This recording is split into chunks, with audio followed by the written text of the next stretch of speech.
All right, hey guys, so I want to talk about this because this Bronco, we're working on this 2023 Bronco that the client had done somewhere else, and he brought it in for us to troubleshoot it. But I wanted to show you, this is a perfect example of having the proper tools means a lot and will help you solve problems that you couldn't otherwise solve other than by just guessing. The client came in before and we checked it. And we did a basic test because the client just came in. We just did a quick look trying to figure out if there was something that, you know, was basic wrong, but ended up having to reschedule them, have them bring it in for a diagnostic and have us actually go through it, take it apart, measure, break out the tools, and actually, you know, figure out what's going on. So I pulled the woofer. The amplifier was going into protection.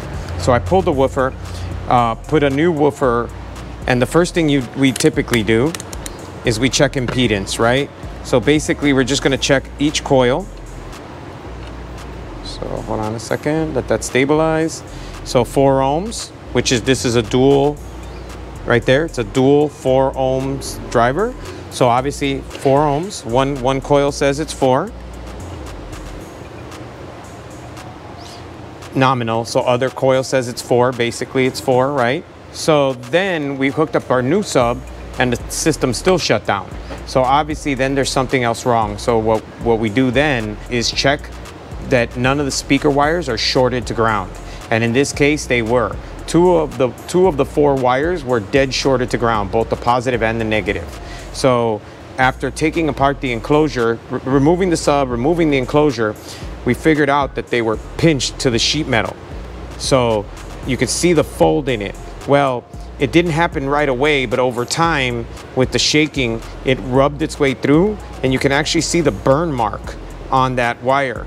So that, in essence, is what was taking out the amplifier, making the amplifier going into protection, because the amp is trying to dump 500-600 watts into a dead short, which is not good. Thank God the amplifier went into protection, because if that wasn't the case, it would have taken out the amplifier itself. And the other wire was pinched.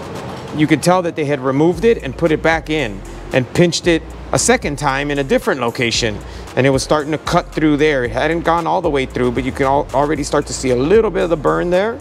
Nothing there. And then this wire, also they had pinched it a second time. So not only did they pinch it on the initial install, they pinched again once the client went back to get it serviced, because he said, hey, something isn't right.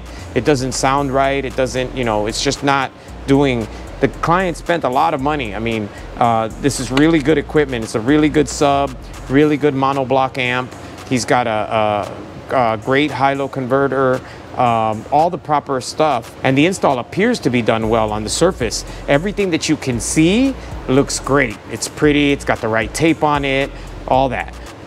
But where you can't see, which is what we pride ourselves on, is where they did not do the greatest job in the world, or they did not think the process all the way through.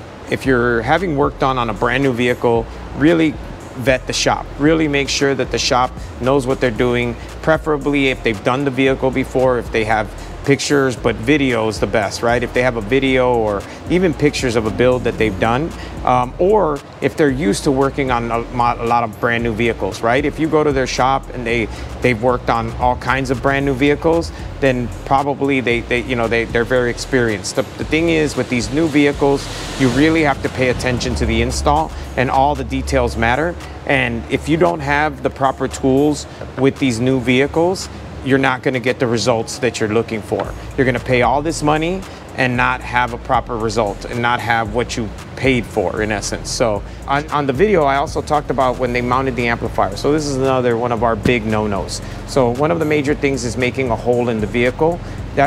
We try not to make a hole in the vehicle if we can avoid it. Sometimes we do, and if we do it in a way that is as good or better than the factory.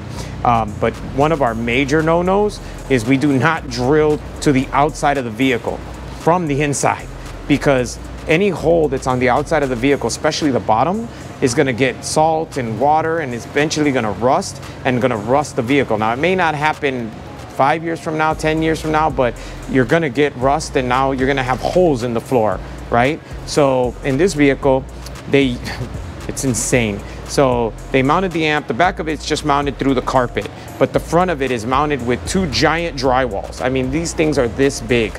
All right, guys, so we're doing a little bit of a rig here because we can't get the actual camera up there, but I don't know if you can see. So there's the drywall, there's the drywall, and there's the gas tank. So this is the gas tank protected by the steel plate and the body, but if you drill through the body to mount an amplifier, luckily it's a pretty good distance from the body. Normally the tanks are tucked really tight up against the body, but as you can see, they would have punctured the gas tank in at least 2 spots. I can't even show you where the other, I don't know if you could see that, but that drywall, which is in essence that, is sticking out probably about that far. So even if you were gonna do this, you would use a drywall that barely clears the sheet metal, not one that, you know, sticks out about 1.5 inches past the sheet metal. Or don't do it at all, which is our recommendation. So we found the culprit. So that wire is cut straight through, and I don't know if you can see, but there's burn marks on it. So basically it was pinched up against the body in at least 2 spots. See, there's the other wire, which was not far behind and had shorted, would eventually have shorted out as well. And as you can see, the wire burnt. So it was basically starting to get close to being on fire. Here's the crazy thing. Remember I told you that they swapped it? So they pinched the box multiple times. So here's another set of pinches that would have eventually worn. So here's a situation where it's not the client, it's the install, right? So if the install was done properly, this would have never happened. So what's wild is they decided to bring the wires out of this spot right here where this really sharp sheet metal is. So rather than bring the wires out of the side where you have all this empty dead space, they decided to put them up here where the sharp metal is, and that's what caused it to short out. So what we're gonna do is we're gonna remove this, run new wire, and run it in a different spot so we don't have that same issue.